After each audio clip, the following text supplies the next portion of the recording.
Bienvenidos, enfermos y enfermas, a este vídeo tan especial. Especial no solo porque estemos celebrando los 45.000 suscriptores del canal Comic Freaks, sino porque este vídeo versa sobre uno de mis aspectos favoritos de la creación comiquera. Hace un par de años ya estuve pensando en hacer este vídeo, pero finalmente, acabó convirtiéndose en un artículo que apareció en el Anuario de Cómics Esenciales 2017 de la ACD Comic. Pero este tema nunca abandona mi cabeza por completo, así que he creído que era necesario por fin hacer el vídeo en sí, añadirle unas cuantas cosas más y contar con la presencia de invitados e invitadas de auténtico lujo. Poneos cómodos, poneos cómodas, porque nos vamos a adentrar en la historia del color en el comic book mainstream norteamericano con algo extra, un poco de debatito, ya que voy a dar respuesta a algunas de las preguntas más habituales que me habéis hecho sobre este tema a lo largo de los últimos años. Así pues, no os entretengo más. Vamos al temita.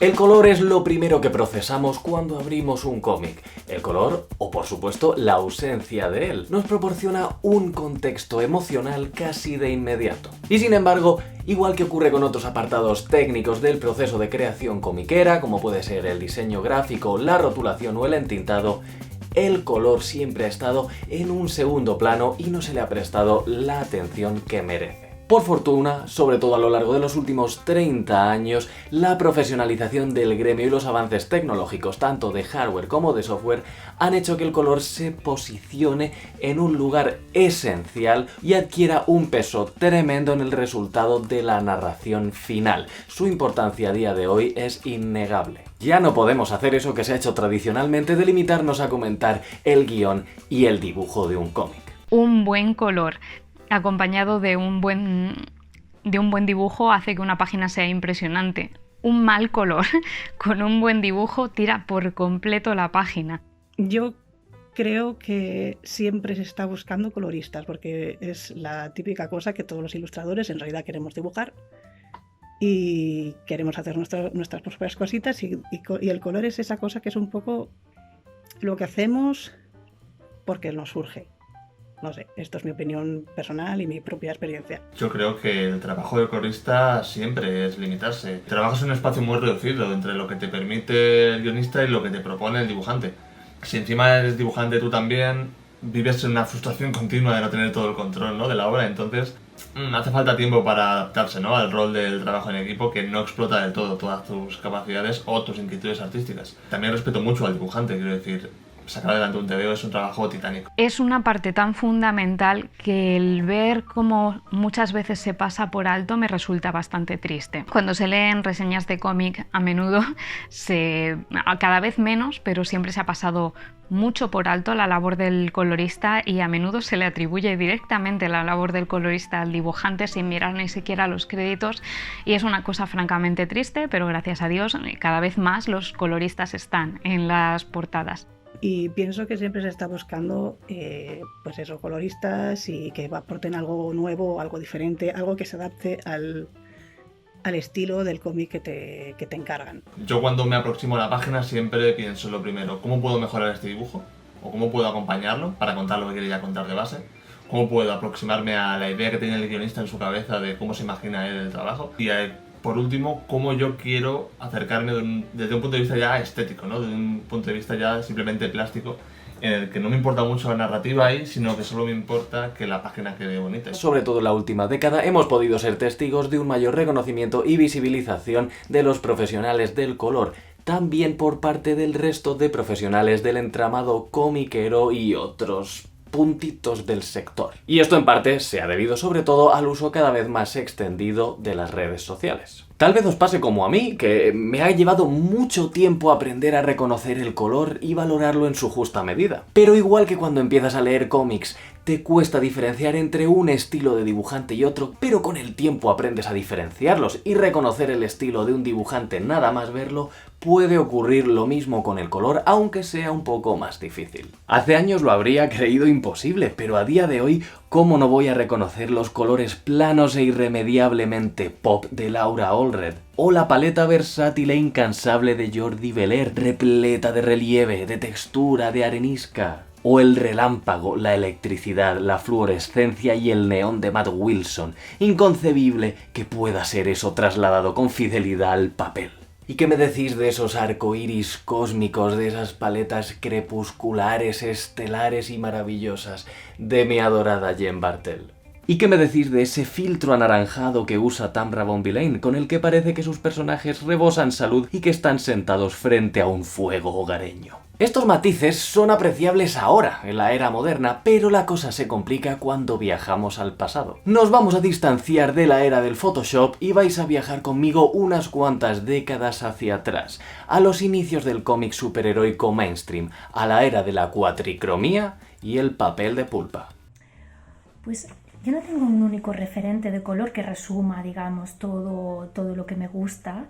Hay muchos coloristas que me encantan, algunos por su paleta, otros por el uso narrativo que hacen del color, pero he escogido en este caso a Christy Schiller, no sé si lo pronuncio bien, y su color en el Born Again, porque creo que sí que resume muy bien las cosas que me gustan del uso del color. No ver el color como algo decorativo, algo que simplemente llena de vida el dibujo y nos lo trae un poco más a la realidad y lo rellena, sino que es un uso sobre todo narrativo, es decir, que ayuda a la historia, y el uso del color como transmisor también de atmósferas, de emociones.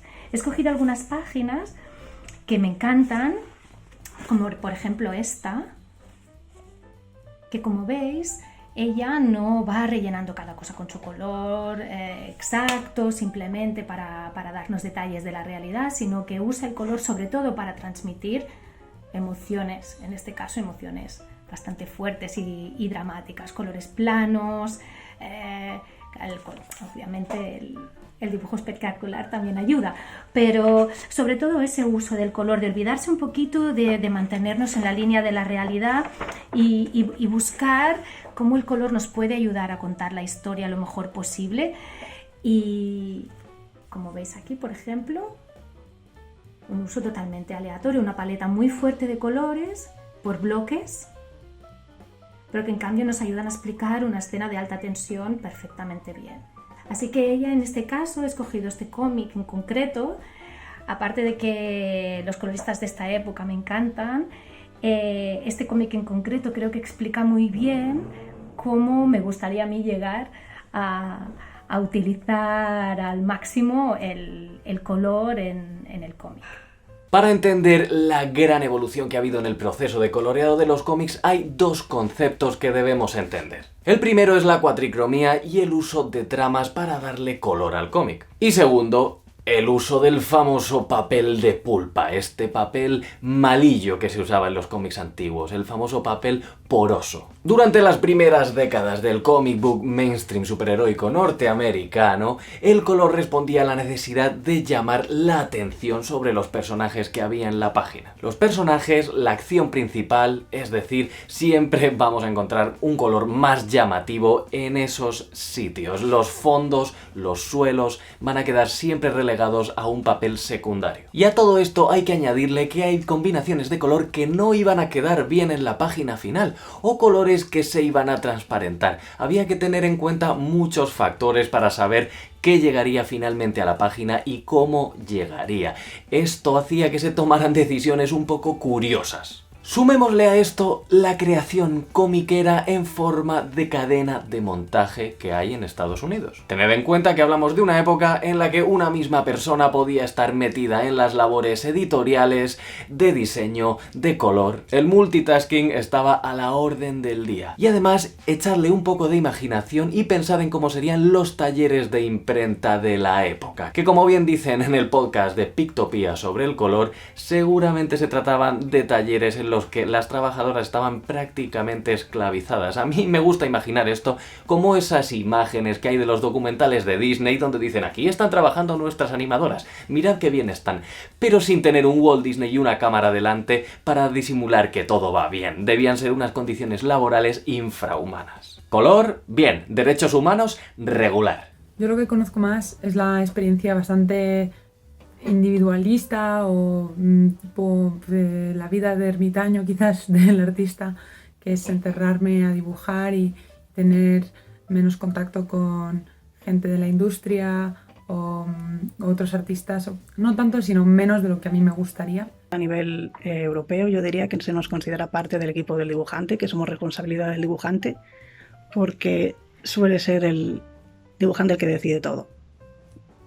Entonces a mí al principio siempre me contactaban a través de mi dibujante, hasta que insistimos en que se comunicaran directamente conmigo porque soy la que hace el color. Cuando yo pienso en el color, pienso más en una página completa, ¿no? Que no necesariamente tiene que funcionar eso como una narrativa secuencial, ¿no? Que lo que tiene que funcionar es leyendo, ¿no? Cada viñeta por separado y consecutivamente. Entonces eso también es un problema, no te creas. Creo que en general, fuera de lo que es el núcleo de fans de cómic, está poco valorado el cómic, hay pocas ayudas, creo, pero bueno, la industria es muy fuerte aquí, hay muchos artistas que son la leche y yo espero que vaya cambiando y que se vaya valorando cada vez más, que vayan dando más ayudas, y realmente lo que conozco es que hay que trabajar muy duro, que hay que hablar mucho con la gente, que hay que tejer todos los lazos que puedas con otros artistas, editoriales, tiendas. Si da para vivir, pues es que depende mucho con quién trabajes y dónde vivas. En mi caso, trabajando para Dupuis, puedo vivir perfectamente haciendo 2 o 3 álbumes al año, porque vivo en Asturias, que es muy barato. Bueno, muy barato, no es que sea baratísimo, pero bueno, se puede vivir compartiendo piso y eso, trabajando de forma asidua se puede vivir. No eres millonario, pero yo viendo lo que en algunos otros canales de YouTube, cuyo nombre no diré, los precios que barajaban y que decían los coloristas de cómic americano, creo que salgo ganando. La verdad, no me puedo quejar. Yo en general, el trabajo que más me ha costado adaptarme es mi mejor trabajo, o bueno, el que más éxito está teniendo, que es el de Los niños están muriendo. Y ahí realmente lo que yo a lo que más me he acercado es a pensar en 2 fases, ¿no? Primero, cuando leo el guión, imagino como si fuese un guión cinematográfico de una serie, ¿no? La verdad es que yo imagino un poco como si estuviese viendo planos de película o de cine, ¿no? Me aproximo desde ahí de algo mucho más realista, ¿no? Más cinematográfico. Y ya cuando me llegan las páginas en blanco y negro, entonces es cuando entra el lenguaje del cómic y pienso más en adaptar esa idea que tengo yo en la cabeza con lo que ha hecho el dibujante. Por lo general intento no destacar demasiado. Mi voz supongo que no se ha conseguido implementar del todo, ¿no? En el trabajo secuencial todavía. Precisamente por eso, por no tener todo el control, es raro que tú encuentres algo parecido a mi obra propia representada en los cómics en los que trabajo. Entre los años 30 y 80, el proceso de coloreado principal fue la cuatricromía, concretamente 4 colores que seguramente os suenan. El cian, representado por la letra C, el magenta, representado por la letra M, el amarillo, representado por la letra Y de yellow, y el negro, representado por la K, que responde a la palabra key. Imagina que son los años 50 y tú eres Marie Severin, colorista y una de las personalidades del cómic norteamericano más importantes de la historia. Y de la que si queréis saber más os podéis ir a mi vídeo Mujeres, Spidey Super Stories y los 70. Y oye, pues te pones a colorear uno de los múltiples títulos de la mítica editorial EC. ¿Qué es lo que haces a continuación? Un colorista no era tanto un colorista actual, sino algo más parecido a lo que hoy en día llamaríamos separador de color o flatter. Más adelante os hablaremos de esta persona. Lo que Marie Severin hacía sobre una página en blanco y negro solo con las tintas era marcar los colores que deberían usarse luego en la imprenta. ¿Cómo hacía esto? Pues usaba un código alfanumérico con lápiz y lo apuntaba en el margen e incluso marcaba el contenido de las zonas de color con tintas. Este código alfanumérico del que os hablo indicaba el tono de la tinta y la intensidad. En estas dos imágenes que tenéis aquí podéis ver, por ejemplo, dos tablas de color de DC Comics. Ahí tenéis los códigos de color y sus correspondencias. Y también uno de los años 80 con los personajes como referencia. En el de la derecha ya se había modernizado y pasado a la escala Pantone, pero eso es algo en lo que no vamos a entrar ahora. El que nos interesa ahora es el de la izquierda. Teniendo estas guías de color en mente, la protocolorista empezaba a trabajar. Imaginad, por ejemplo, que tenía que colorear la cara de un personaje caucásico. Entonces usaba el código Y2R2. ¿Qué es esto? Pues una mezcla de yellow, amarillo, y de rojo, ambos al 25% de intensidad. ¿Y si, por ejemplo, indicara Y2R3? Pues esto, bueno, ya sabemos cómo está el tema de la raza en esta época, es el código de color que se usaría para la piel de un personaje nativo americano. En este caso, la R de red, el rojo, está al 50% de intensidad. Y a lo mejor estáis pensando, bueno, pues ya está, pues así se coloreaba. No, esta es solo la primera parte del proceso. Creo que el ritmo de trabajo en Estados Unidos no permite demasiado hacer grandes TVOs. De hecho, me sorprende un montón que salgan tantos muy buenos, porque es un ritmo de trabajo realmente incompatible con la creatividad. Pero se ve muy bien la diferencia entre el procedimiento que se sigue para el cómic europeo, que al extenderse más en el tiempo y a la vez ser más corto permite quizá una cadena de producción un poco más mimada. O sea, a veces se habla de que el cómic europeo es como muy producto de lujo, muy cuidado, páginas muy grandes, tipos de papel específicos, se puede llegar a elaborar durante un año, muchas veces lo hace un solo autor. Esto es algo que en Estados Unidos pasa más raramente porque se espera que el ritmo de publicación sea mucho mayor y esto lleva a los coloristas a tener que buscar soluciones muchísimo más prácticas. Muchas veces empiezas con un montón de texturas y pinceles diferentes para cada personaje, ese tipo de cosas, y cuando llevas unas cuantas páginas y son las 6 de la mañana y tienes que entregar, te das cuenta de que no ha sido una buena idea.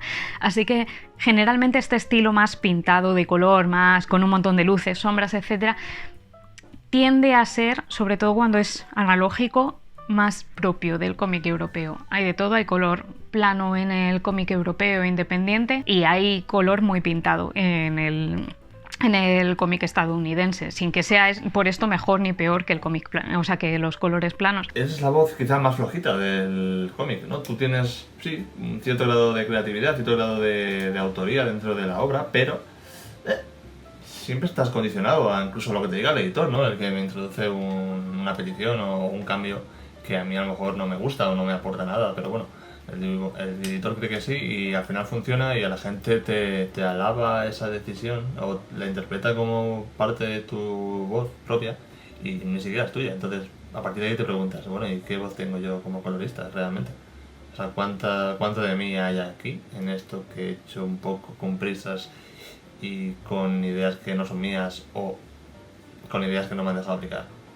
Ahora es cuando la cosa se complica y entran en juego los talleres de imprenta. Estas tintas que usaba la colorista, estas guías de color que indicaba, estaban basados en el modelo tradicional RYB, Red, Yellow, Blue, un modelo más antiguo al CMYK que se usaba en la imprenta. Los colores del modelo antiguo, estas tintas tan chillonas que habéis visto en las guías de color de Mary Severin, no podían reproducirse tal cual en la imprenta. ¿Qué pasa aquí? Pues que tenemos esos técnicos del color en la imprenta, esas técnicas que trabajaban ahí para traducir un sistema al otro. Esta versión CMYK es más moderna y permite que con 4 colores se puedan crear muchísimos más, una gama muchísimo más amplia. ¿Y cómo? ¿Cómo lo hacían? ¿Cómo se realiza esta traducción? Mediante las famosas tramas. Sí, esos papelitos con puntitos. Con este ejemplo de la Wikipedia que os voy a enseñar podéis ver a la perfección cómo la mezcla de estos 4 colores, variando la intensidad de los puntos de las tramas, alcanzaban mezclas que, cuando el ojo se aleja lo suficiente, interpreta como esos 3 colores finales. Todo lo que ves, todo lo que ves impreso, da igual que sea una revista que vayas hoy al kiosco o un TVO de la Marvel del año 62, 64, son iguales, están hechos con 4 tintas. O sea, hay casos raros de serigrafías, de tintas planas y tal, pero la mayoría de lo que vemos impreso está hecho en offset con 4 tintas. Entonces, esas 4 tintas, el negro, el cian, el magenta y el amarillo, juntas con tramas de puntos, cada una a una lineatura distinta. Una lineatura quiere decir, o sea, una alineación, una que está a 40 grados, por ejemplo, otra la tienes a 60, otra la tienes a 45. Al tener las tramas en distintos grados, se cruzan entre sí, pero nunca se ponen encima. Y de esa manera, al poco que lo alejes, la vista produce una aberración óptica que hace que veas más colores, que veas la combinación de esos colores juntos. Que no os lo creéis, que cuesta imaginárselo esto aplicado a un cómic. Bueno, hay publicaciones a día de hoy en las que si te acercas lo suficiente lo puedes ver, pero vamos a coger un cómic de la época, un cómic de esta etapa clásica tan amplia de la que estamos hablando hoy. Fijaos en estos pantalones morados de Dinah Lance, en este 426 de Action Comics, dibujado por Dick Dillin, entintado por Dick Giordano y, para sorpresa de nadie, Oliver Queen está soltando un comentario sexista. Vaya, esto, ¿quién se lo iba a esperar? Fijaos cómo hacemos zoom y los puntos de las tramas van apareciendo. Vemos aquí distintos colores. No se ve a la perfección porque el cómic ya es bastante antiguo y está muy deteriorado. Y por supuesto, lo que no hemos visto en el cómic es el nombre del colorista o la colorista, ¿verdad que no? Porque estamos en un periodo en el que están tremendamente invisibilizados todavía. Cuando coloreé Submerge, primero esto lo estaba flateando yo, entonces cuando lo flateo yo pues me lo organizo a mi manera. ¿Veis que tengo una capa de los paneles, una capa de los elementos básicos y otra con los flats, que son los colores planos? Entonces así me resulta mucho más fácil seleccionar con la varita cada uno de los elementos, o uno solo, o coger esta viñeta y así luego la puedo cambiar. Si en cambio pongo los elementos básicos, así podía seleccionar pues la figura de la protagonista en todas las viñetas a la vez, o el suelo, ese tipo de cosas. Y el tener los colores planos es lo que me permite seleccionar un elemento y así poderlo cambiar en todas las viñetas o donde a mí me dé la gana. En este caso estos son los colores planos. Yo ahora, al tener los colores separados, puedo seleccionar el pantalón, puedo seleccionar esto. Si os fijáis, tenemos por un lado aquí el dibujo, que voy a poner en normal para que podáis ver. Bueno, es que no se ve bien, pero este es el line art, el dibujo que a mí me manda Lisa con los efectos y tal. Los efectos, además, si el dibujante es lo suficientemente simpático, se suelen poder quitar, ¿veis? Sombras. Ahora os voy a enseñar cómo se ven los flats sin tener la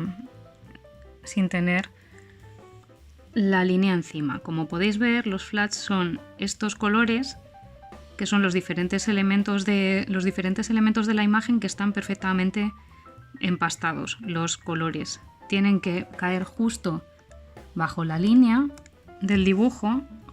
A ver si puedo ampliar esto. Si bajo yo la opacidad de esto, veis que los flats van justo por debajo del dibujo. Tienen que coincidir perfectamente, no pueden quedar aquí líneas de otros colores. Esto además tenía un sentido en la impresión para que no rebasasen los colores unos encima de otros y tal, y además a mí luego me permite pues seleccionar el color e irlo cambiando. Entonces esto es la página con los efectos. Cuando coloreo páginas suelo tener una capa de sombras, que en este caso es esta. No, esta es la capa de sombras, ¿veis? Esto que son los tonos rojos que le metí, tengo un montón de capas porque yo soy bastante desorganizada. Luego además muchas veces se colorea la línea.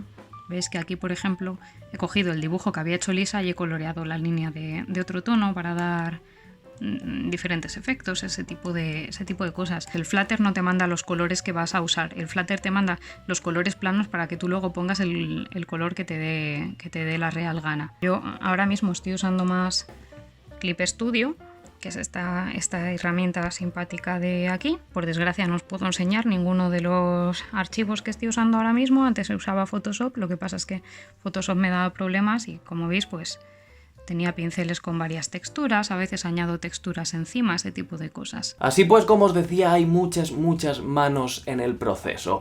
Y para que la página con guías de color de Marie Severin, como la que veis aquí a la izquierda, perteneciente al número 1 de la revista Mad de 1952, hasta que los técnicos de imprenta lo interpretaron, se realizaron los fotolitos, se imprimió el cómic con unos medios imperfectos y que se desgastaban, la evolución de la página es tremenda y casi mágica. Y por supuesto susceptible a muchos fallos, como tramas movidas, incorrecta interpretación del color o directamente pues decisiones de color de aquella manera, debidas a las prisas. Y ojo, no olvidemos la calidad del papel y el tipo de papel, porque esto era algo que también había que tener en cuenta durante el proceso de coloreado. Entonces, ¿qué pasaba? Que antes los materiales eran de una calidad, por hablarlo muy simple, para que se entienda, era una calidad peor, o sea, el papel era papel de pulpa que era muy barato de producir, y entonces la tinta que se ponía sobre él no podía ser mucha porque el papel, al tener poca cola, lo absorbía totalmente y directamente el papel se quedaba en nada. La prueba que siempre pongo de esto para entender un poco lo que es la ganancia de punto, que es como se llama cuando un punto de tinta cae sobre el papel, es que pilles un trozo de papel higiénico que tiene, es muy poroso, apenas tiene cola, por decirlo de alguna manera, o igual ni la tiene, y cojas un rotulador de edding de estos de permanentes y haces un punto sobre el papel higiénico y verás cómo se abre ese punto negro, en vez de ser nítido, se abre, va pasando por los poros hasta que la tinta ya se seca y no puede avanzar más. En cambio, si haces eso mismo sobre un plástico, el punto te queda nítido, porque la tinta no abre. Entonces eso se llama ganancia de punto. Y eso lo que pasaba antes es que como los cómics se imprimían sobre un papel muy perronero, la ganancia de punto era grandísima. Entonces tenían que echar menos tinta. Y tenían que hacer una tinta que evaporara muy rápido, que no licuara de tal manera. El colorista decía, bueno, tenían una paleta de, imagínate, yo qué sé, Marvel podía tener 64 colores, Bruguera creo que tenía 16, me parece. Pero bueno, tenían una limitación de colores. Y dices, ¿pero por qué? Si en verdad podían producir miles de colores. Bueno, pues era para no usar muchos colores y poder indicarlo eso luego a la gente de la imprenta, que con un cúter iba recortando cada fotolito. Los fotolitos son las 4 láminas en negativo que vamos a usar para cada tinta. Tenemos un fotolito para el negro, un fotolito para el cian, un fotolito para el magenta y otro para el amarillo. Sobre el rodillo que coge la tinta y imprime, ponemos luz, ponemos el fotolito y donde no deja pasar esa luz, el rodillo se imprime y donde no. O sea, es una goma adhesiva que recoge la tinta y donde el fotolito dejaba pasar la luz quedaba en positivo. O sea, ¿sabes? Tú veías el fotolito y decías, coño, el fotolito es como yo lo voy a ver impreso, pero negro completamente, claro, porque igual era para el amarillo, el otro negro era para el cian, el otro negro era para el magenta y el otro negro pues para el negro en sí mismo. Esas tintas llevaban distintas angulaciones y siempre llevaban la misma. Entonces lo que hacían era, lo único que variaba era la densidad del color. Entonces un amarillo, por ejemplo, por decirte una cosa, un rojo podía ser un 50% de magenta y un 50% de amarillo. Y iban cruzados, uno en 60 y otro en 40, por ejemplo, ¿vale? Para tener ese rojo. Pues tú con un cúter recortabas la indicación donde te había puesto el color rojo el colorista y lo pegabas en el fotolito de negro, y con otro cúter recortabas donde iba en 60 y lo pegabas en el fotolito del amarillo, y al imprimirlo uno encima del otro te quedaba el color rojo que te habían pedido. Para no liarlo, ellos lo que hacían era marcaban un número determinado de colores y entonces ya casi la gente que estaba, los curritos que estaban montándolo en la imprenta a mano con el cúter, pues ya sabían más o menos los colores que iba. Claro, esto es un curro que parece de locos, ¿verdad? Pero también ves los cómics de la época y ves que, claro, que el recorte no era perfecto, o que muchos, según la velocidad, o muchas veces aquellas cosas de que se montaban unos con otros y tal. El papel de pulpa absorbe muchísima tinta y oscurece el resultado final. Ese es el motivo por el cual las guías de color originales eran mucho más exageradas de lo que vemos luego en realidad. Todo eso debía tenerse en cuenta de antemano. Y esto, amigos y amigas, es un detalle clave en el debate actual que hay en las reediciones de material clásico. Pero os diré por qué más adelante. Y si lo que tenéis es un interés particular en el color, os recomiendo el el libro de Guarnido, y al margen de todos los libros maravillosos que hay de teoría del color y de arte, a mí, por ejemplo, me gusta mucho coger libros de animación y de cine. Los libros de animación tienden a venir con el proceso de making of y sobre todo de los storyboards en color, como este, por ejemplo. Estos son las color keys, que son las claves de animación que se hacen para visualizar cómo va a ser el color de una película, y como lo cierto es que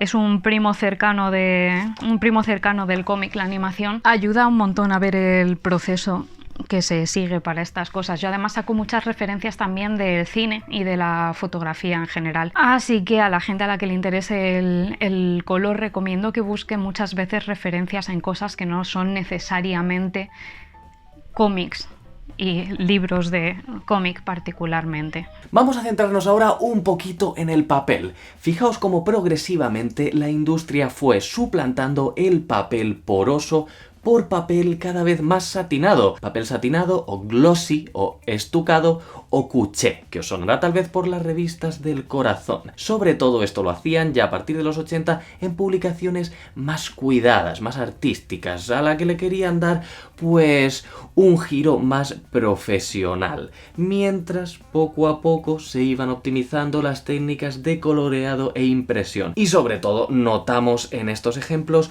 una evolución tremenda de los 80 a los 90, cuando ya se introduce de forma generalizada el papel satinado. Por supuesto, la resolución de color es mucho mayor, el grosor del papel es más fino, pero ganamos un brillo extra que antes no tenía el papel poroso. Por supuesto, el efecto de la tinta y del coloreado en ambos papeles cambia mucho, pero el resultado final, el acabado final, ya depende de los gustos. Hay gente que no soporta el papel poroso, hay gente que no soporta el papel satinado. Eso ya es una cuestión de elección personal. Más adelante os hablaré de mis elecciones personales. Mi mayor referencia a nivel artístico como colorista es Greg Tocchini, porque soy muy fan de la serie Low y de todo su otro trabajo, pero esta serie en especial me gusta mucho y este primer número me parece que es redondísimo. Estos son los lápices que él hace y sobre lo que luego él trabaja, y creo que ilustra muy bien lo que hace el color, porque de esto a esto todo lo que hay es un trabajo de color. Usa muchísimo colores complementarios para, como en el caso de la portada, pues realzar el personaje principal. Aquí en esta escena realmente están pasando muchas cosas, pero el color es lo que te está ayudando a fijarte en ella, además de ver todo lo que le está pasando, ¿no? Y a mí lo que me gusta mucho también es cómo te guía por la historia y cómo marca el tono de la historia con el color. Empieza con unas paletas como muy pastel, terrosas, usando complementarios. Siempre aquí tienes mucho naranja como turquesa, y bueno, ese contraste de cálidos lo usa para crear profundidad, mete texturas, colorea las tintas, que creo que es algo bastante clave en su trabajo y que también lo hace un colorista. Aquí, por ejemplo, no hay negros, son todo marrones, y eso ayuda a que todo esté más integrado. Y la historia empieza así, empieza como muy bucólica, muy feliz. Y en el primer giro que hay, aquí tenemos más o menos la misma paleta, pasas la página y de pronto hemos pasado de esa paleta a unos rojos saturados, estridentes casi, y bueno, casi sin leer la página puedes ver que va a pasar algo malo, ¿no? El color, lo que no nos damos cuenta cuando estamos leyendo, muchas veces sabemos que estamos en un sitio distinto por el color, sabemos que estamos dentro o fuera por el color, más que por las tintas o por lo que está pasando.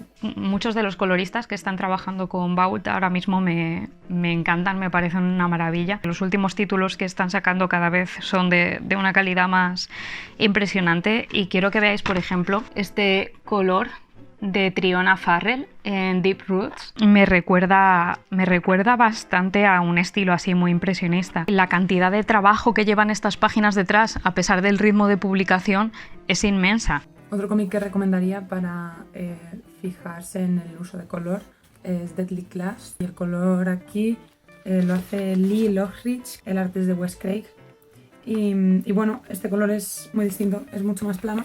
Creo que es un buen ejemplo de cómo un color tiene que intentar elevar y, digamos, reforzar el arte y la historia del guionista y del dibujante. Lo que hace es usar una paleta muy reducida, casi exageradamente, para meterte mucho en un ambiente.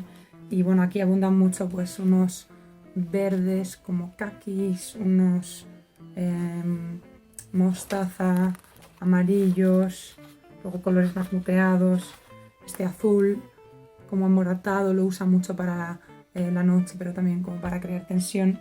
Y como este cómic va tan rápido, pues lo usa también para diferenciar las escenas y para marcar el tono. Y a mí lo que me gusta es que lo hace de una forma que no es tan directa como usar un rojo en una escena violenta. O por ejemplo este, que es de Savage Source, que va a salir, si no me equivoco, dentro de poco en España. Y el color y el estilo me recuerdan un poco más al del cómic franco-belga.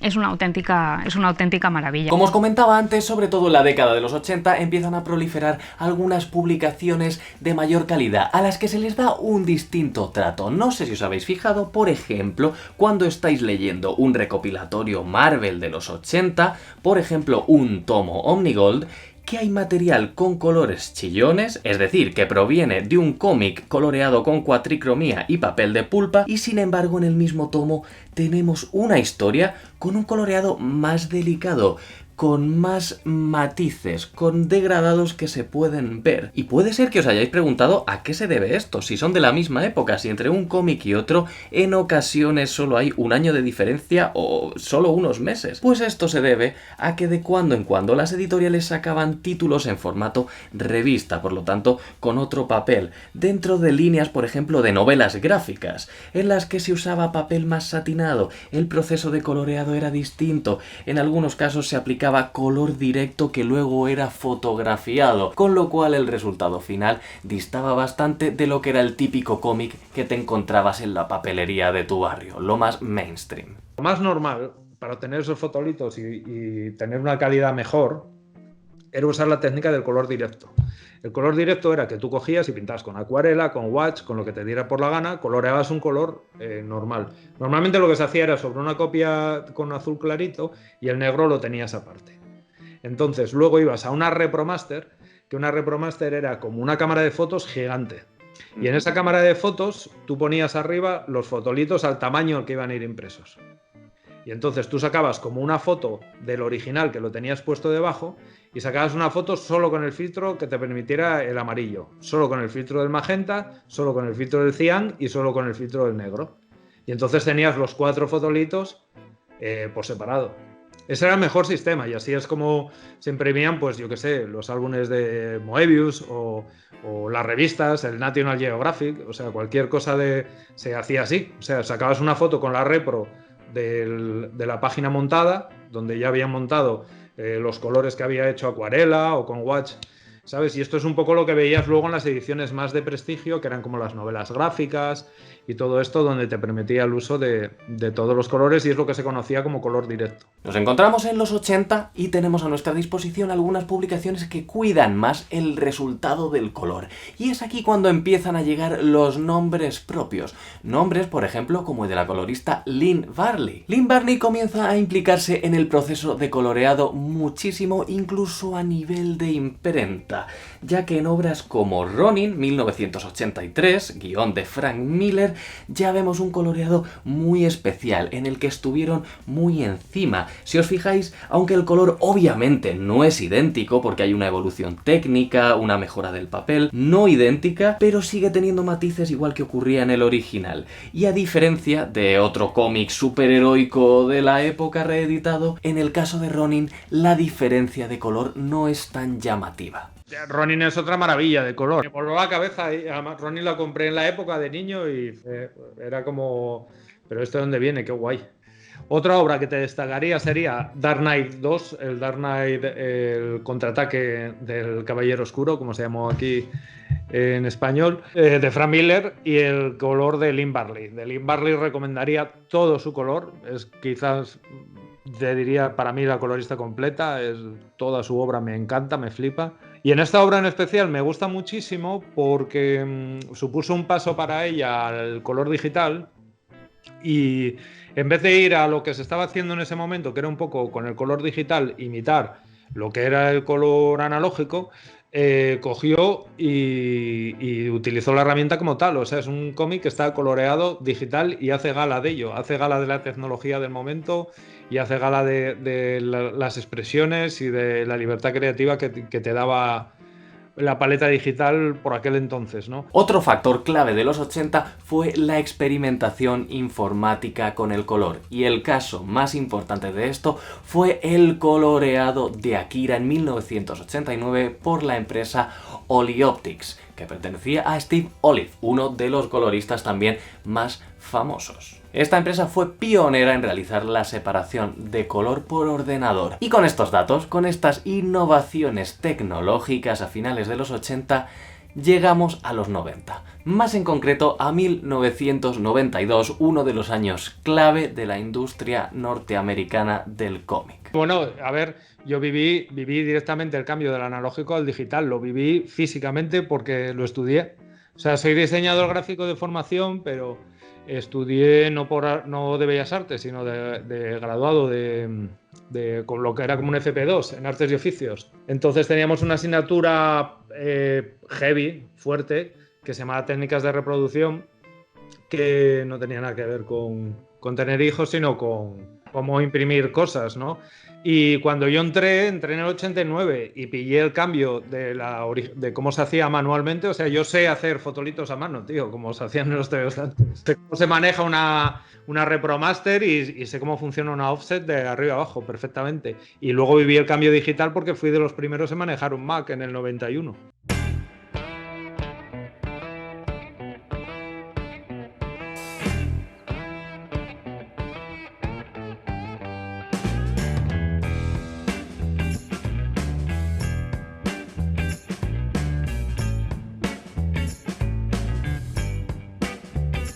El principio de los 90 nos mostró un contraste muy interesante entre los creadores independientes que realizaban obras maravillosas en blanco y negro, de esa forma ahorrando bastante en presupuesto, no se podían permitir el pedazo de color que aplicaban las editoriales grandes, y las editoriales grandes estaban haciendo lo contrario, llevando a cabo una especie de carrera armamentística del color. Dos cosas esenciales ocurrieron en 1992. La primera de ellas se inauguraba en los premios Eisner la categoría de mejor colorista. Nadie se sorprenderá cuando diga que Steve Olive ganó el premio los 3 primeros años de manera consecutiva, que para eso fue uno de los pioneros. Este hecho consolidaba el color, el trabajo de colorista, como una categoría artística con entidad propia, con peso. El segundo acontecimiento importante, lo sabéis, esta os la sabéis, es muy fácil. Efectivamente, se funda Image Comics. Tanto si habéis visto mi vídeo sobre la importancia revolucionaria de Image Comics como si no, sabéis que esto es algo muy importante.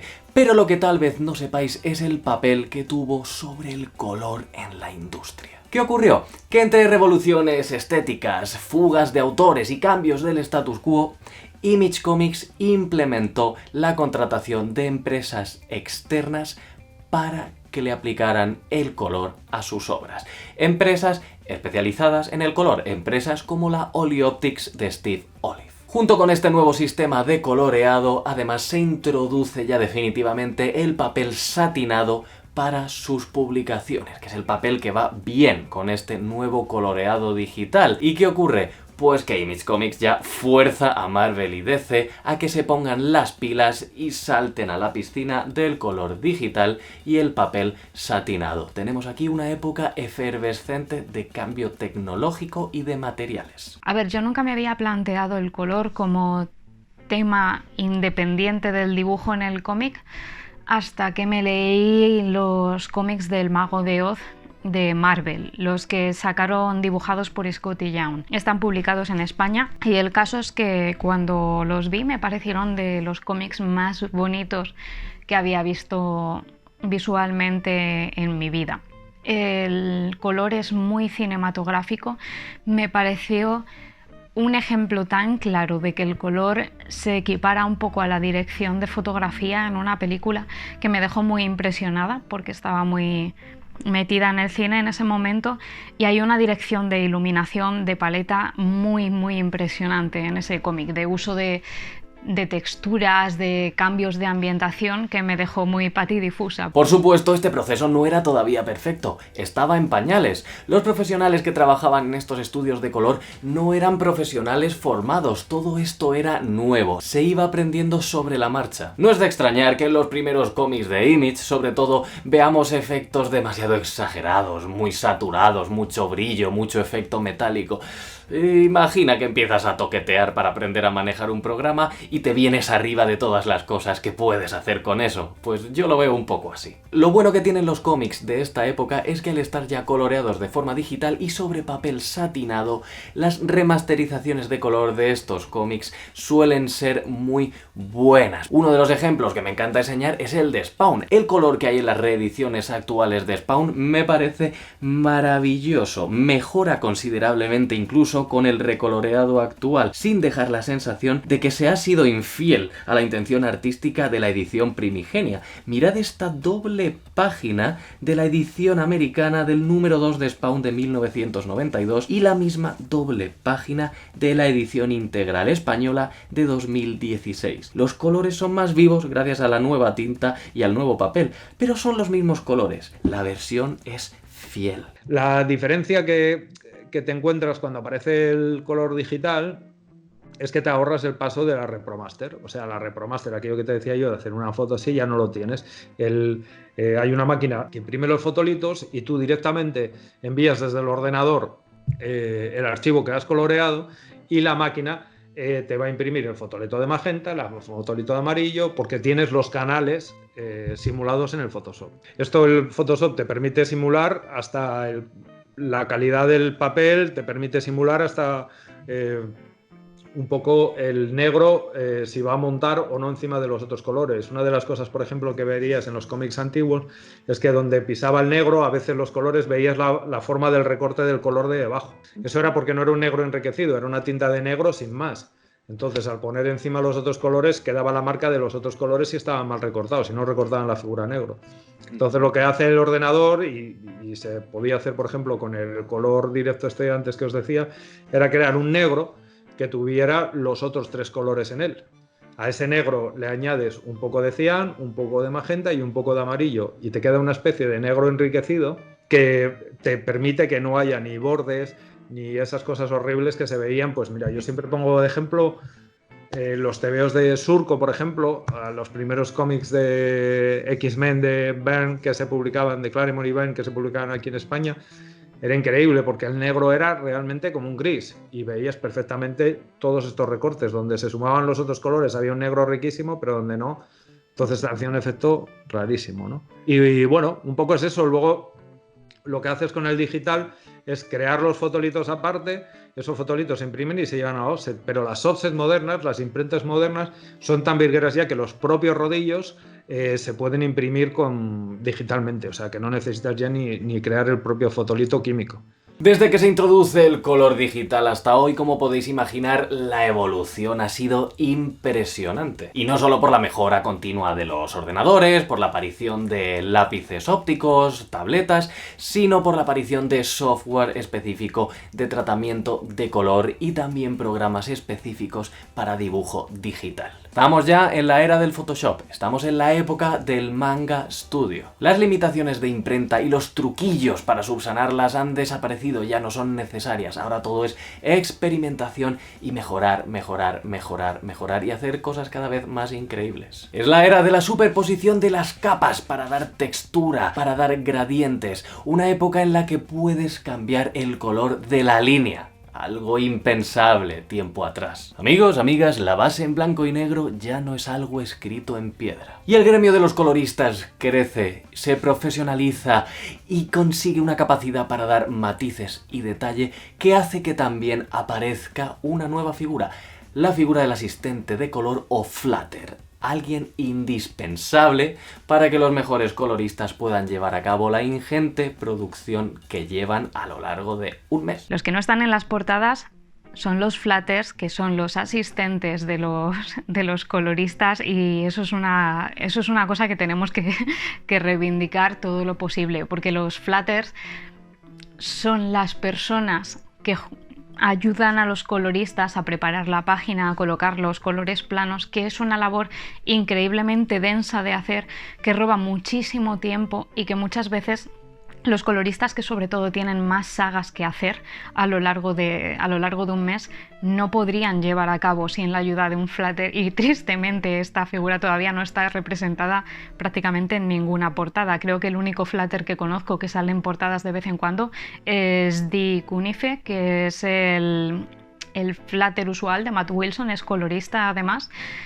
y han conseguido que salga en muchas portadas, pero por lo demás ahora mismo no se me ocurre ningún flatter que salga en portadas. De hecho, yo he intentado alguna vez que flatters con los que he trabajado estuvieran en la portada de mis cómics y nunca jamás lo he conseguido. Yo también he hecho flats para muchos coloristas y tampoco ha sido el caso, y hay veces que estás involucradísimo en un cómic durante mucho tiempo y nadie sabe jamás que pasaste por allí, como quien dice. Hay 3 aspectos por los que me preguntan muchísimo en relación con el coloreado actual. Me suelen preguntar que qué opino del coloreado de obras en blanco y negro, me suelen preguntar qué opino del recoloreado y me suelen preguntar qué opino de la restauración o remasterización de obras. Mi opinión en versión respuesta corta: creo que siempre debe mantenerse el color original o la versión más parecida posible al color original. Da igual que sea erróneo, da igual que sea feo, da igual lo que pensemos. El color es parte de una obra de arte y como tal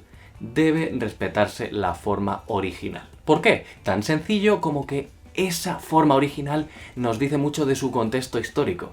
Y el contexto histórico es una parte esencial en el arte. Por supuesto hay casos y casos, y puede venir el autor o autora original y tomar nuevas decisiones. Pero hay que tener en cuenta que una obra artística fue concebida para tener un determinado aspecto y estaba acotada por las limitaciones técnicas de la época. Eso también es muy importante.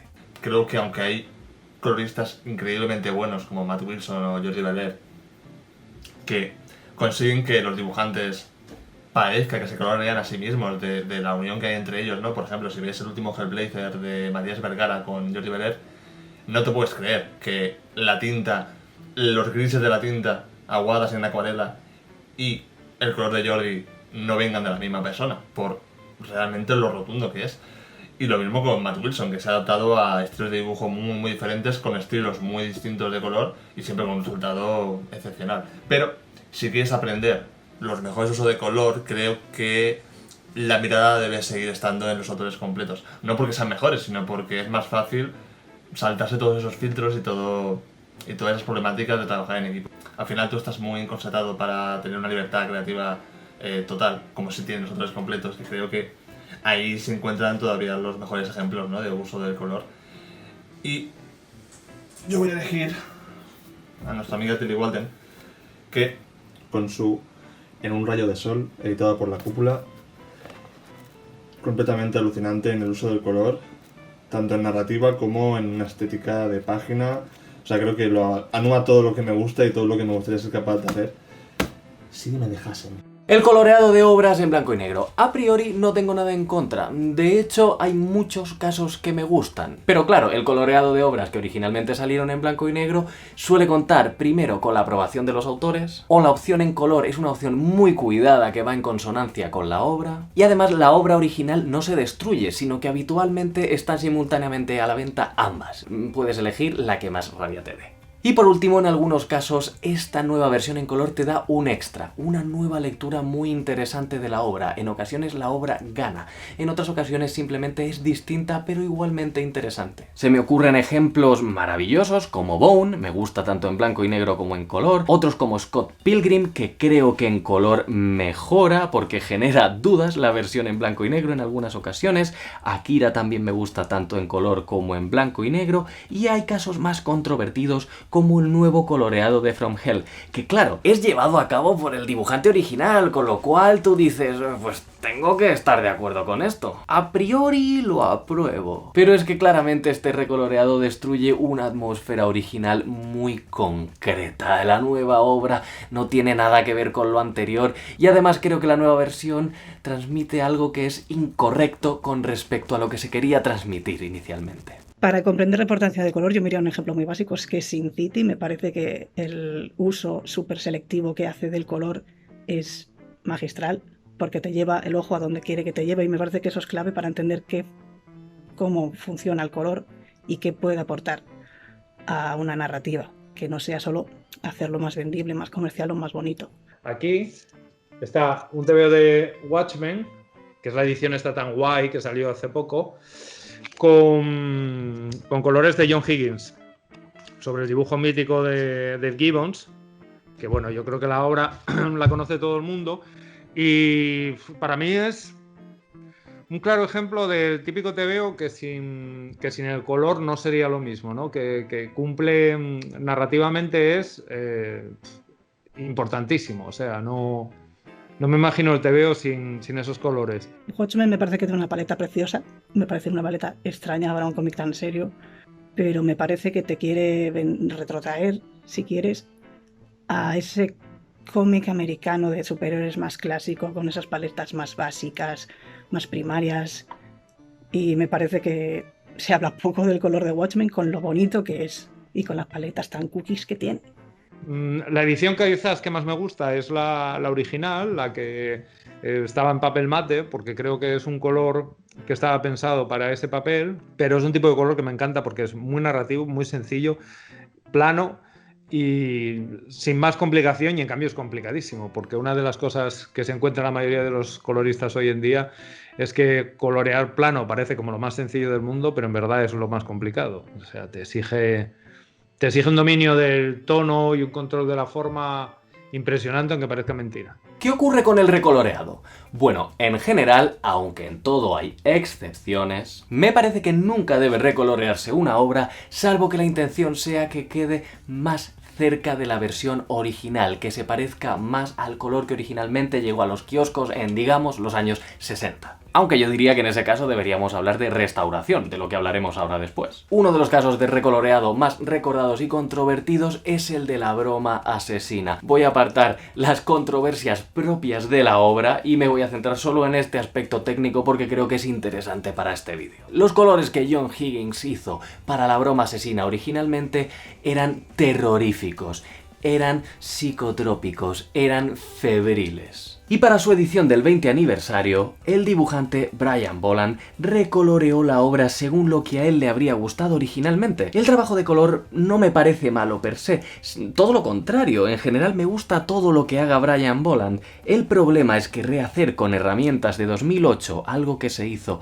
en 1988, lo único que consigue es invisibilizar por completo al colorista original. Es un intento de reescribir la historia, algo que sería impensable en cualquier otro tipo de manifestación artística. Y además destruye esa atmósfera febril tan característica por una realista que técnicamente no podemos criticarle nada, pero que en mi opinión carece de personalidad. En este caso concreto yo defiendo sin lugar a dudas el coloreado original. Y ojo, que no es una cuestión de preferencias artísticas, no es una cuestión de gusto, es una cuestión de respeto por la historia del arte. A nivel personal, y es vale que es un mangaka, pero me flipan las páginas a color de Hirohiko Araki. Me parece que tiene un control del color flipante, me parece que es un genio porque se la suda todo. Suda de la coherencia interna, de las paletas establecidas, suda.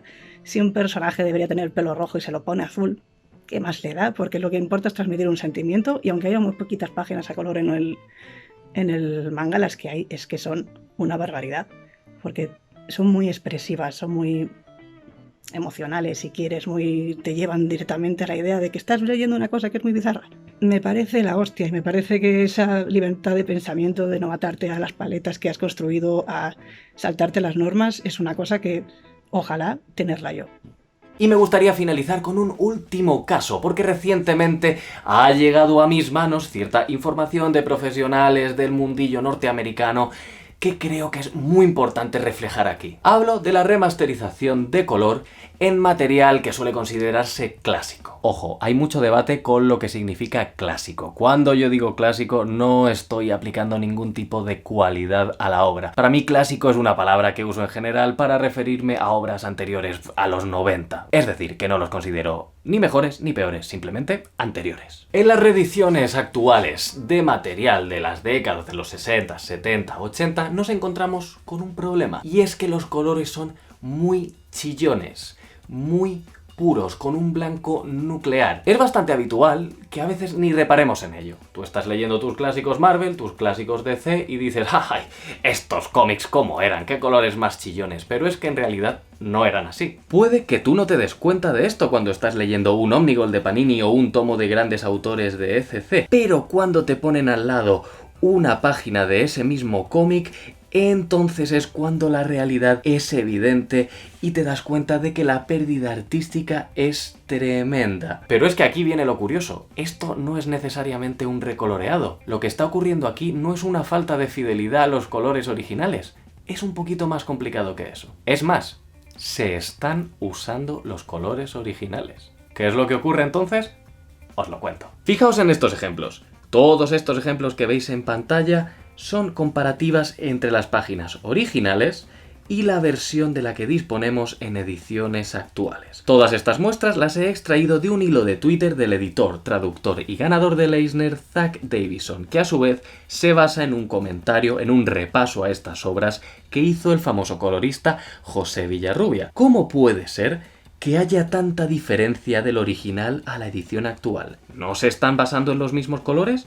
¿Por qué los colores finales son tan vivos? ¿Por qué esa pérdida del terror y el misterio en La cosa del pantano? ¿Por qué esas casas de caramelo en este cómic de la tumba de Drácula? Como expliqué antes, cuando se hacían las guías de color clásico, se hacían teniendo en cuenta que esto iba a ser impreso en papel de pulpa. Papel de pulpa y técnicas de impresión imperfectas. ¿Qué ocurre cuando traducimos esto a la época actual con máquinas de imprenta precisas, con un papel blanco nuclear, con unas tintas ¡buah! Increíbles?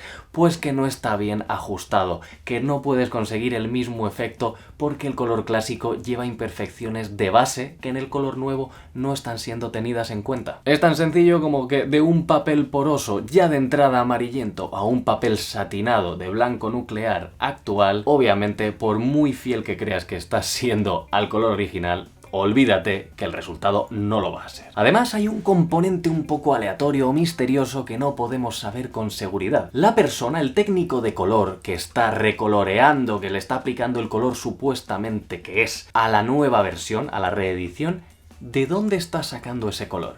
¿Lo está sacando del punto de la trama? ¿Tal vez lo está sacando del fondo? ¿O tal vez lo esté sacando del resultado de tramas que han quedado difuminadas después del tiempo y escaneadas? De una mezcla de todos esos colores. Algo que queda a mitad de camino entre la tinta original chillona que se especificó en las guías de color y el resultado final de la imprenta. Sumémosle a esto, como os decía antes, la preferencia del mercado actual por el papel satinado. De hecho, en la propia Marvel les extraña que en España tengamos ediciones de clásicos con papel poroso, que es un poco más cercano al papel que se usaba originalmente, aunque hay todavía mucha diferencia de calidad, por supuesto. Eso no es habitual en Estados Unidos, que optan por el satinado casi siempre. Sumémosle a esto un extra de complicación, porque los materiales originales en Marvel y en DC, vaya usted a saber cuál es el estado de conservación, vaya usted a saber si existen y cómo los han recuperado, o si han tenido que escanear cómics originales porque no tenían los fotolitos, porque bla bla bla. Es un poco complicada la recuperación y remasterización de clásicos. Este es el motivo por el que me gusta tanto el papel de los Omnigol para los clásicos Panini o de la línea Marvel Limited Edition, ese papel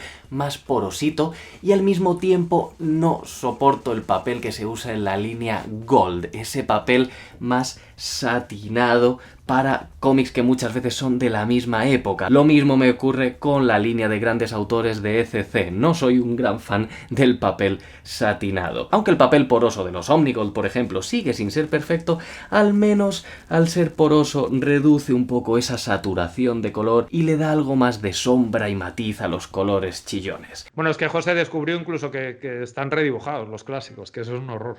Yo por lo que descubrió José, ahora claro, ya te explicas también muchas cosas. Una cosa es que la línea estuviera quemada de reproducirla mucho y otra es que directamente hayan hecho tracing, o sea que está dibujado encima. Que eso es lo que pasó con muchas de Bill Everett, que decías, joder, pero si Bill Everett dibujaba súper bien, ¿por qué? O sea, por rápido que dibujara, no es tan cutre como esto. Esto me pasó a mí haciendo la historia del universo Marvel, que de repente me encontraba páginas de Namor que digo, joder, es que no sé, tío, digo, este hombre dibujaba muy bien, no entiendo estas decisiones y viendo lo de José es que está efectivamente, es que está redibujado por encima, claro, es horrendo porque muchas cosas destroza el dibujo directamente.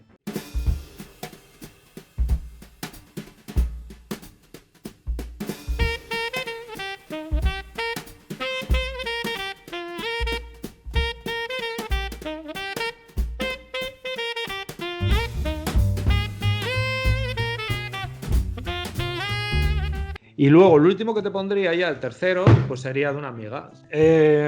A ver, de Montse podría ponerte, no sé, todos, ¿no? Pero este me gusta mucho porque creo que estaban probando cosas nuevas, estaban probando el formato, estaban probando que iba a verse en digital, pero es que luego funciona muy bien también impreso. O sea, no es una cosa aquella que dices, bueno, en pantalla se veía genial y que realmente les quedó de maravilla. Y me gusta mucho cómo colorea Montse porque yo creo que tiene una manera de colorear muy intuitiva. O sea, es un color que es de ella y de nadie más y es el tipo de obra que yo disfruto más, ¿no? Pues mi manera de trabajar es bastante sencilla. Yo no domino mucho el Photoshop, si os soy sincera. La mayoría de dudas técnicas me las resuelve Javi Rodríguez, por suerte. Y entonces mi proceso es muy muy sencillo. Cuando recibo la página, os voy a enseñar una página que tengo de ejemplo del último cómic que he coloreado, que es el Friday, que he hecho con Marcos Martín y con Ed Brubaker. Y a pesar de que en este cómic yo he utilizado una técnica un pelín distinta, que es pintando directamente sin pasar por la separación, sí que os explico un poco cómo lo hago normalmente. Paso a enseñaros la página. Esto vendría a ser una página cuando yo la recibo en blanco y negro. Y entonces yo el primer paso que haría es ponerle a todas las viñetas un color de fondo, de manera que yo sé exactamente cómo funciona la página con los fondos. Eso a mí me va muy bien para trabajar. Aquí en este caso tenemos una doble página, digamos, pero no, esta sería la página sencilla y aquí serían dos en este caso, pero yo necesito ver cómo funciona la página entera, con todos sus tonos. Luego puedo ir modificando, evidentemente, algunos tonos, pero necesito saber si es nocturna, tener ya los colores colocados. Y eso ya me da la atmósfera general de la página. Aquí luego lo que haría es ya colocar y separar. Yo me separo yo misma las páginas, entonces cada elemento tendría su color concreto, el que fuera, ¿no? Separaría normalmente con el lazo o con el bote de pintura. Iría rellenando cada cosa y luego ya voy creando capas encima de efectos, de sombras, depende de la cantidad de detalles que pida la página, ¿no? Depende si es un superhéroe, si es otra cosa. En este caso el color es bastante plano y simplemente he puesto algunas sombras. Pero esto sería un poco el aspecto final, ¿no? Después de haber pasado un poco por el manchar los fondos, separar los elementos y luego darle un poco las diferentes categorías, digamos, en este caso muy pocas, solo algunas sombritas. Y ese sería el proceso que sigo para todos los cómics. Normalmente no tengo la paleta personalizada, sí que tengo mis colores favoritos, digamos, entonces son los que tengo aquí arriba, como veis, aquí tengo algunos. Estos me los estoy generando, como tengo el programa nuevo, entonces me los estoy generando ahora, pero sí que tengo algunos colores preferidos, que a veces sí que los saco de fotografías o así, y voy clicando y haciéndome algunos colores que me encantan o combinaciones de colores. En este caso de Friday sí que hemos hecho una paleta especial, que es esta de aquí, que tiene todos sus nombres y todos aquí, como veis, que pone Friday, especial para para el cómic, porque queríamos limitar mucho el uso del color. Entonces hemos limitado la paleta a creo que 156 colores, 127, perdón. Entonces en este caso sí que me he fabricado una paleta específica y solo hemos utilizado estos de aquí. Pero en general utilizo sí que algunos colores que tengo aquí preferidos y utilizo mucho esto, que como veis aquí pues para usar las sombras y luego las diferentes categorías, luz y tal, y moverme pues un poquito en los diferentes tonos del mismo color. Pero normalmente esto que he hecho de fabricarnos nuestra paleta específica para el cómic es una cosa muy especial, que normalmente no hago. Sí que me muevo en colores que tengo ya preferidos, pero este ha sido un caso un poco especial. Y a lo mejor os estáis preguntando, ¿no hay una solución para esto en el tiempo en el que vivimos de avances tecnológicos? Pues veamos, una reproducción perfecta es imposible. Es imposible porque los medios originales no eran perfectos. Cada página era distinta. Y como decía Erik Larsen el otro día en Twitter, no había dos ejemplares del mismo cómic iguales por ese mismo motivo. Además, como os comentaba antes, hay un desgaste de la maquinaria de imprenta. Pero en lo que sí que concuerdan varios profesionales del mundo del color y profesionales de imprenta con los que he hablado y a los que he leído, es en que sí se puede hacer un acercamiento más fiel a este material clásico. Y de hecho hay un motivo por el cual no se está haciendo. Le tengo que agradecer a Quonso, maquetador, diseñador, comiquero, conocedor del mundo de la imprenta, por un ejemplo que me puso el otro día en Twitter.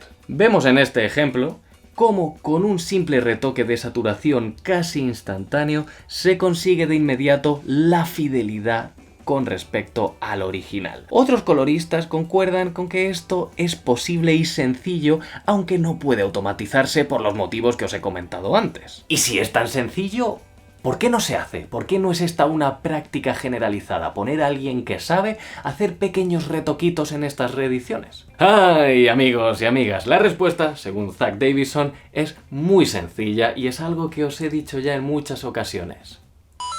El dinero. Davison afirma tener contacto con una de las personas que se encarga de estas adaptaciones de color en las nuevas reediciones para Marvel y DC. Y dice que en las editoriales son perfectamente conscientes de este problema. Saben que se podría mejorar, saben cuál es el problema, saben cuál es el resultado final, saben qué hay que hacer para subsanarlo. El problema, que pagar a alguien para que coja el supuesto color original y lo ponga en la versión digital es más barato que contratar a un colorista para que realice la tarea de ajuste de colores, de intensidades y demás para que la traducción de color sea casi perfecta. Es el mercado, amigos. El ver que cada vez hay más representación en las portadas es una cosa francamente maravillosa. Así que bueno, los coloristas quizás estamos un poco invisibilizados al lado del trabajo más glamuroso de un artista o un guionista, pero no puedes ver un cómic y no ver el color, aunque no te estés fijando necesariamente en eso. Bueno, a ver, igual lo que voy a decir es crea controversia, pero yo cuando era colorista exclusivamente ganaba más dinero que cuando me dediqué a dibujar cómics. Yo he tenido muchísima suerte con la gente que me he topado hasta el momento. Hay muchísima gente muy simpática, muy dispuesta a ayudar, y yo desde el minuto cero he encontrado coloristas, algunos además con muchísima experiencia en la industria, que han estado dispuestos a hablar conmigo, a darme recursos, a presentarme a otra gente. Hay un montón de chats. Tanto Marisa Luis como Nick Filardi tienen ambos siempre, bueno, Marisa tiene además un blog con un montón de recursos para coloristas, Nick Filardi tiene un Discord para coloristas principiantes. A mí personalmente me resulta una industria bastante cercana, y teniendo en cuenta el aislamiento que hay en esta profesión, que la mayoría pues trabajamos desde casa, que además eso muchas veces te deja la salud mental y física hecha un truño, pues es una cosa que se agradece un montón. Sí que te respetan, sí que tienen. En el cómic europeo yo creo que hay una tendencia a pensar que el color sí tiene que ser individualizado de la serie y que tiene que ser de esa serie. Me salía mucho más rentable hacer color que dibujar, sí, porque coloreando, obviamente el page rate de dibujante es más alto que el de colorista, pero claro, es que tardas, te diría que una quinta parte, una cuarta parte en colorear respecto a lo que tardas en dibujar una página. Es mucho más cómodo vivir de colorista que de dibujante, eso es así. Yo es que no me puedo quejar, siempre me han tratado muy bien, siempre me han tratado con mucho respeto, se ha tenido en cuenta mi opinión sobre paletas o sobre las portadas o sobre lo que fuere, a nivel humano también. Y sobre todo tener buena intención, tener ganas de hacer amigos, eso es lo que cambia completamente tu vida en la industria. El color es muy importante en los cómics modernos hasta el punto de que dibuja, forma parte del arte, o sea, el color moderno dibuja. Estamos en 2020. Los profesionales del gremio comiquero se esfuerzan por visibilizar cada vez más a sus compañeros y compañeras coloristas. Hay movimientos como el Colorist Appreciation Day del 24 de enero, fundado por la colorista Jordi Beler, centrados en esto, en la visibilización del gremio, totalmente necesaria desde hace ya tiempo. Y una vez más, forzados por el mercado independiente, los grandes editores Marvel y DC se ponen las pilas e intentan poner un poquito más a los coloristas en las portadas. Y por supuesto estáis vosotros y vosotras, sois los lectores, las lectoras, sois quienes tenéis que disfrutar de ellos, animarles, reconocer su trabajo. Y por motivos como este he hecho este vídeo que espero de verdad que os haya gustado, que os haya entretenido, que os haya enseñado cosas nuevas, que lo hayáis gozado tanto como yo con estos pedazos de invitados e invitadas que todavía no me lo creo, y espero que este vídeo aquí siga durante mucho tiempo y sea de utilidad para generaciones venideras que probablemente sepan apreciar el color incluso más y mejor de lo que ya lo hacemos nosotros. ¿Y qué voy a decir yo ahora que no hayamos dicho ya? Lo único que puedo hacer es despedirme. Cuidaos mucho y ni le deis a like ni os suscribáis, simplemente leed cómics. Tanta paz llevéis como descanso dejéis.